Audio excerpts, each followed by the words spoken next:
indulgence, Honorable Speaker, and I am trying to look around to see if the chair for Education Committee is around. I don't seem to see Honorable Meli, Honorable Speaker, nor can I see the Vice Chair. Honorable Speaker, not that notwithstanding, there is a matter which has arisen that would require very, very urgent intervention. At the very least, some guidance from the chair for Education Committee. Honorable Speaker, the Kenya Universities and Colleges Central Placement Services, COOPS, the famous COOPS, has just announced that they are opening their portals for university application to students to make various changes, to apply for various changes, including changing university courses and so on and so forth. And yet, I am privy to information that the Education Committee of this House has already made some declaration or some directive that the Ministry of Education withdraws all university admissions on account of conflicts or anomalies in the amount of fees that students are supposed to pay for various courses. Honorable Speaker, this state of affairs obviously paints a picture of serious confusion in the universities and colleges education sector. It is a matter that cannot wait for the normal statements. Honorable Speaker, if you agree with me, it's a matter that would require very immediate clarification from the chair of the Education Committee, and if possible, it would require an intervention or a position being taken by the whole House so that this issue is addressed at the earliest possible opportunity. Honorable Speaker, thank you. Yeah. Honorable Meli, you are not here. Look at the Hansard and respond to that tomorrow morning. You can find the details of the minority leaders' concern in the Hansard. Then tomorrow morning, the Deputy Speaker will give you an opportunity to respond. Now we go to response to a statement by the Honorable Mohammed Ado, MP Wajir South, Chairman Environment, Forestry and Mining.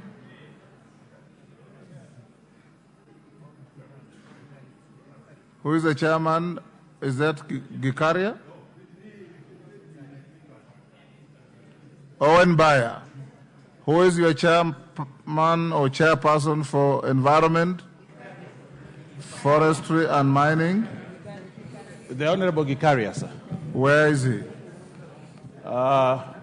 Probably still stuck in Nakuru, but we'll be obliged by you to do what you want us to do. And is Mohammed Ado in the house? Mohammed Ado? Yes, Major Bashir.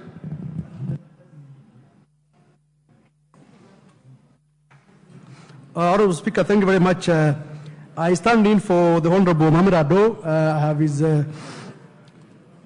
consent on the matter, and I'm shocked that the statement is not yet ready. And the Honorable Speaker, remember that matter is a matter of immense concern to the residents of northern Kenya, and it was a matter about the toxic waste that has been dumped in parts of northern Kenya.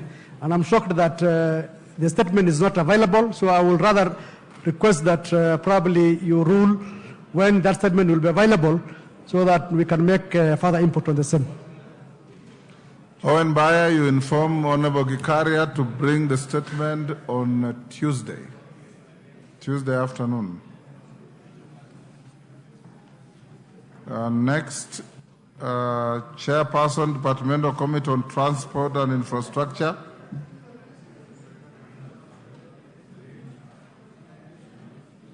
Honorable GK. Is he here? Member, yes. Yes, Honorable Member for Gishugu. Is it Gishugu or Ndia? Ndia, yes. Ndia. Honorable Speaker, sorry, I got a bit distracted by my neighbor. I have three statements. Honorable Speaker, I rise to give the following statement in response to the statement requested by Honorable Yakub Ado, MP. Honorable Speaker, on Tuesday, 16th April... Is the member here, Yakub Ado? Is Honorable Yakub Ado here?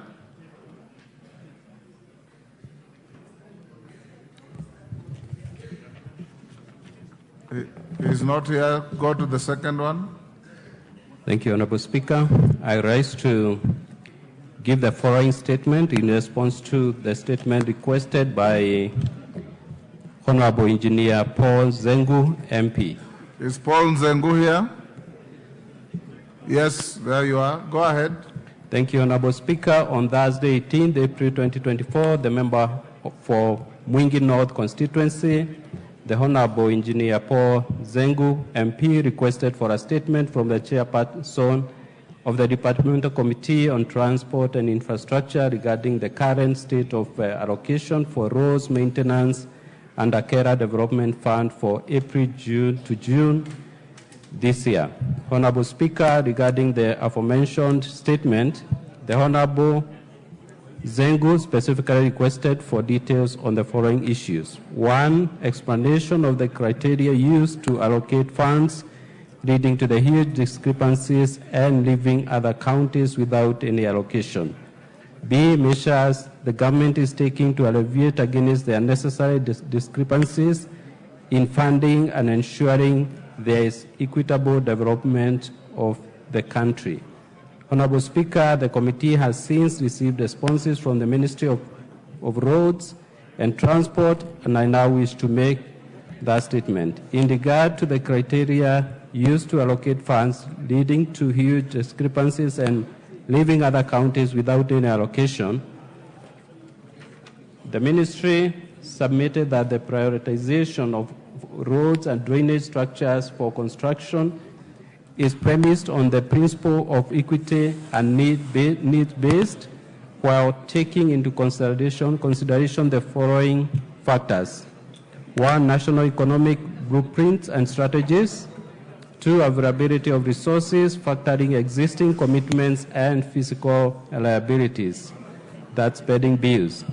3, overall project impact and socio-economic benefits. 4, stakeholders' input and needs. 5, criticality of the project, including emergency considerations. 6, regional priority considerations. 7, comparative cost of projects based on similarity or location. And lastly, government policy directives. Further, Honorable Speaker, the Ministry submitted that upon identification of the project's costs and estimates are derived and an annual priority list is generated for budgetary allocations. In compliance with the law, the list is presented before Parliament for consideration and appropriation as necessary. Following parliamentary approval, the Ministry implements the projects in line with appropriated provisions through respective road agencies. In addition, Honorable Speaker, the Ministry submitted that roads financing under the fuel levy is governed by the allocation as stipulated under Section 6D and E of KRB Act 1999 and revised in 2023, which states as follows. 22% of maintenance of constituency road equally allocated to the 290 constituencies.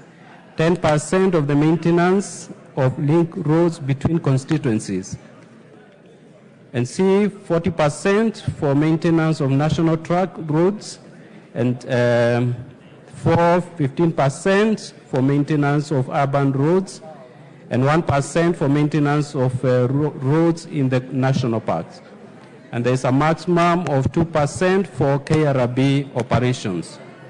There's also 10% in accordance to the Road Sector Investment Program administered by the Cabinet Secretary for Roads and Cabinet Secretary for Finance. Honorable Speaker, the Ministry submitted that all counties have an equal opportunity for consideration in roadworks funding as appropriated through Parliament and as per the Road Maintenance Levy Fund provisions. Honorable Speaker, with regard to measures the government is taking to elevate against the unnecessary discrepancies in funding and ensuring there is equitable development of the country, the ministry submitted that there are several interventions that the government has put in place towards uplifting hitherto marginalized areas of the county in regard to roads infrastructure.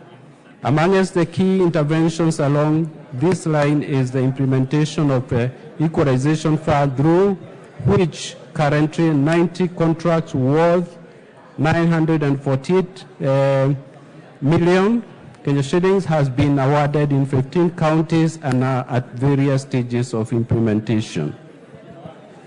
Honorable Speaker, the ministry assured the House that the attainment of equity and regional parity in development is a huge strategic objective of the government of Kenya, with Parliament playing a critical role in roads work prioritization and budgetary appropriation. Honorable Speaker, the ministry expressed appreciation for the support it continues to receive from Parliament towards the attainment of equitable development alongside other critical development objectives. Honorable Speaker, thank you, and I submit. Thank you. Zengu, you've listened to your statement. Thank you, Mr. Speaker. Yes, indeed, I listened to the statement and I was served with an advance copy. But, Mr. Speaker, I want to say that I'm not satisfied with the statement, because my question was based on a specific budget that I had seen, which was distributing money, 3.58 billion shillings, that was unfairly distributed or inequitably distributed, because certain counties had received zero funding, while other counties had got 280 million plus. So, Mr. Speaker, the people at table office had given them all the details, but they summarized my